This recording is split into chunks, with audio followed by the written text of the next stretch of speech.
सेवा एक ऐसा शब्द है जिसके अंदर पूरी भारतीय संस्कृति का दृश्य, स्केच और पूरा का पूरा ब्लूप्रिंट आ जाता है। अगर मुझे कहे कि भारतीय संस्कृति में से एक ऐसे शब्द को निकालिए जो कि पूरी संस्कृति का प्रतिनिधित्व करता है, तो वह शब्द है सेवा। सेवा एक ऐसा शब्द है, एक ऐसा विषय है कि जिसके माध्यम से हम दूसरे का आशीर्वाद ग्रहण कर सकते हैं और दूसरे का आदर हम प्राप्त कर सकते हैं। सेवा कई तरह की होती है और हमारी पारिवारिक सेवा होती है, समाज की सेवा होती है और बाल बच्चों की सेवा होती है। हमारी भारतीय संस्कृति में 4 तरह के ऋण बताए जाते हैं: देव ऋण, गुरु ऋण, पितृ ऋण और समाज ऋण। इन चारों ऋणों से ऋण होने के लिए, इन ऋणों को चुकाने के लिए सेवा एक ऐसा विषय है कि जिसके माध्यम से हम ये ऋण चुका सकते हैं। अब सबसे पहले हम देखें कि हमारा जो देव ऋण है कैसे चुकता है।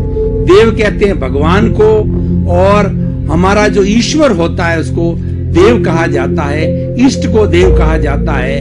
हम अगर इष्ट का रोज स्मरण करते हैं और इष्ट के बताए रास्ते पर चलते हैं, ईश्वर की बनाई हुई मर्यादा पर चलते हैं, तो वो ईश्वर के प्रति एक सेवा हो गई और वह करने से हमारा ईश्वर का ऋण उतरता है। अब दूसरा ऋण होता है गुरु का ऋण।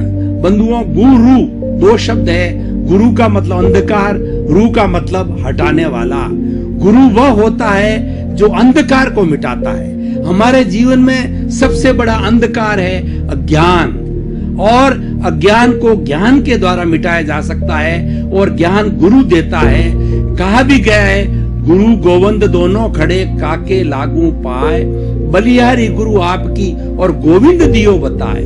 भगवान के दर्शन कराने वाला गुरु होता है, क्योंकि गुरु का कनेक्शन भगवान से होता है और हमारा कनेक्शन गुरु से होता है। गुरु एक ऐसा माध्यम है जो शिक्षा के द्वारा, और वो हमारा अज्ञान हटा करके ईश्वर के दर्शन करा सकते हैं। तो ऐसे गुरु के प्रति जो कि हमारा अज्ञान मिटाता है, हमारा कितना दायित्व है, हमारी कितनी रिस्पॉन्सिबिलिटी है, हमारा कितना ऋण है, उस ऋण को चुकाने के लिए गुरु के प्रति हमारा सम्मान होना चाहिए, गुरु के प्रति हमारी श्रद्धा होनी चाहिए, और गुरु जो हमें वो ज्ञान देवे, वो ज्ञान हमारे जीवन में उतरना चाहिए।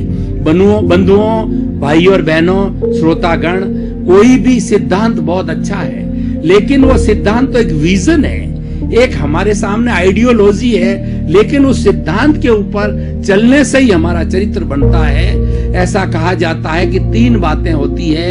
एक तो होता है राइट फेथ। राइट फेथ का मतलब श्रद्धा, राइट विजन, हमारी दिशा सही हो, हमारा रास्ता सही हो, और दूसरा होता है राइट नॉलेज। राइट नॉलेज कब होता है कि हम ईश्वर के प्रति, इस सृष्टि के प्रति, हमारे जीवन के प्रति, समाज के प्रति हमारा क्या नजरिया है, हमारा क्या ज्ञान है, हमारा क्या दायित्व है, ये कहलाता है हमारा ज्ञान। और जब उस ज्ञान को चरित्र में डाला जाता है, इम्प्लीमेंटेशन किया जाता है, तब हमारा चरित्र बनता है। Man is known by the company he keeps. मनुष्य जो है जैसी संगत में बैठता है उससे वह जाना जाता है बंधुओं। और जो चरित्रवान व्यक्ति होते हैं उनके साथ हम बैठते हैं तो हमारा चरित्र भी अच्छा होता है, और हमारी समाज के अंदर एक विशिष्ट इमेज होती है, एक प्रतिष्ठा होती है। तो ये सारी ज्ञान को देने वाला गुरु होता है।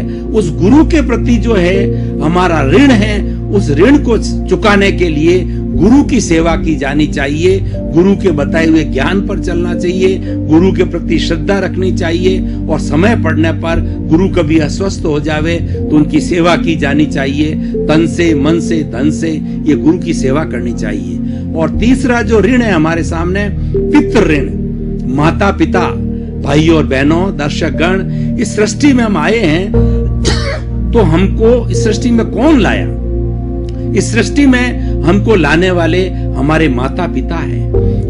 माता पिता एक बच्चे को जन्म देते हैं, उसके बाद के अंदर उसका पूरा भरण पोषण करते हैं, उसको हर परिस्थिति से बचाते हैं और वो कोशिश करते हैं कि वो बच्चा जो मेरे से माता पिता सोचते हैं हमारे से बढ़ करके जो होना चाहिए।